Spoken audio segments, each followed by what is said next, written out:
creating an instance of the arguments for validating the password, and then calling the onValidating password method.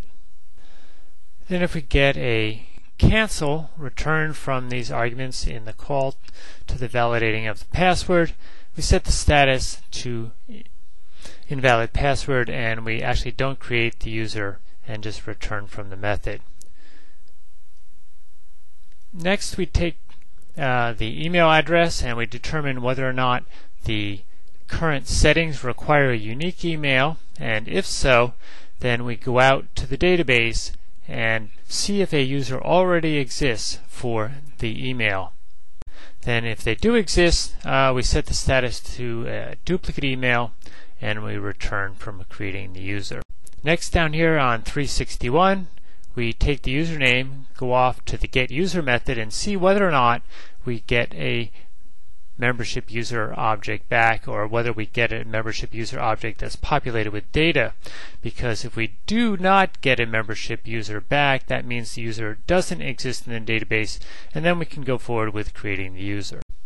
So to create a user, we have to set up a number of parameters that are passed into a stored procedure. In this case, it's called user_ins, and most of these values come inbound to the createUser method. You'll recognize many of the names. And then once we've set up the parameters, we execute the stored procedure, determine whether or not it was successful, and if it is, we set our status to success, otherwise it's set to rejected. And then once we know that our user has been successfully created, down here on 397, we call the getUser method, passing the username, and it returns a membership user object instance, which is then returned from the createUser method. Next, let's take a look at the validateUser method. And this method is called every time you try to log into the system with your username and password. So let's see how that one works. So the username and password come inbound to the method, and when we're done, we return true or false whether or not we validated our user. So the first thing that we do here in the method is to take the username and execute a stored procedure that goes off and gets us the password that's currently on file for the user. And this particular stored procedure is called user_validate. We go off, we execute that, open up a SQL data reader, and we get some of the values, as I said, from that reader, or the row corresponding to the user in the table in the database. One is the password that's currently on file, and the second is whether or not the user is approved. Now once we have that information, we call a checkPassword method, which is the utility method here in the class that takes the inbound password to the validateUser method and compares it with the password that's stored in the database. And I want to take a look at this because the checkPassword method contains the logic that allows us to compare our inbound password, which is in plain text format, to the stored password, which may or may not be hashed. So let's go down to the definition of the checkPassword method and see how this works. Entered and stored password come inbound here, and then based upon what the format of the password is, in this case we are dealing with encrypted or hashed password. Let's say we have a hashed password. What happens is we then call this encode password method, takes the plain text password that the user typed in and encodes it, and then we compare whether or not it's equal to the one that comes from the database. And that encode password method is right down here, and one important thing to note is that it is using the machine key section from the web.config file, and similarly there's an unencode method down here if our password was encrypted. So let's go back up to our validateUser method.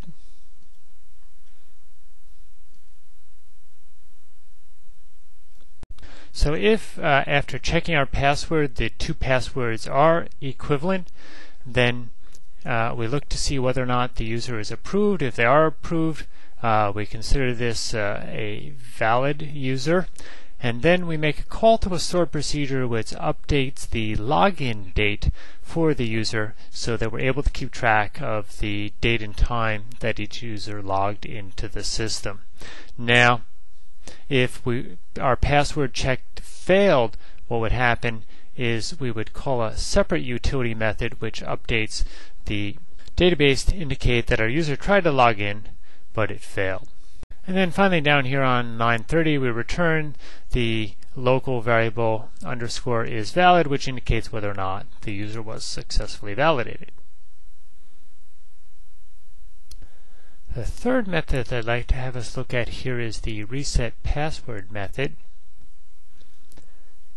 What this does is it takes in the username and the answer to their security question and ultimately returns the new password. So the first thing we have to do, starting on 766, is find out whether or not the user has enabled or the application allows users to reset their password. If not, we throw an exception, otherwise we move on.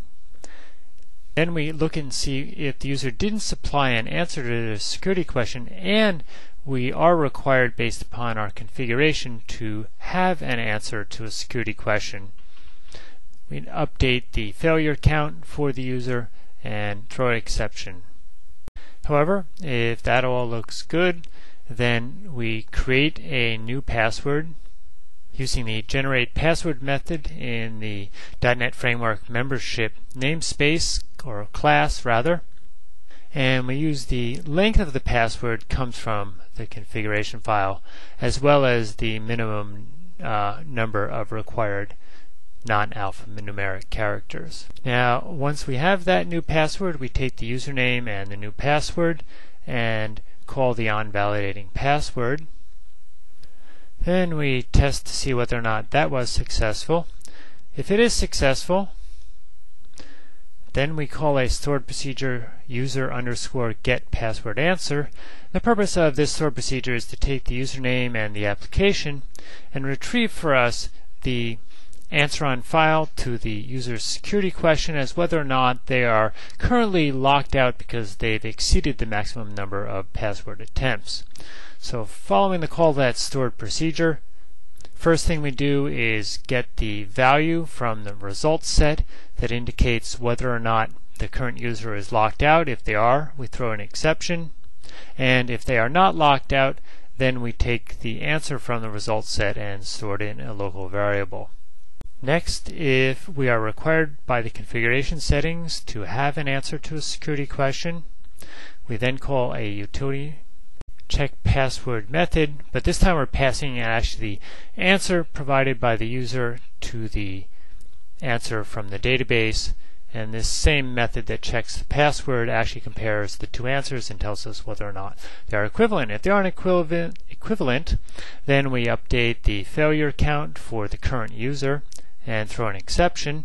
If they are equivalent, then we call another stored procedure down here which updates the password for the user, and inbound it takes the new password here. Let me just scroll over to the right so you can see that, and it encodes or encrypts the password and passes that in as a parameter to the stored procedure, and it's stored in the user's record in the database.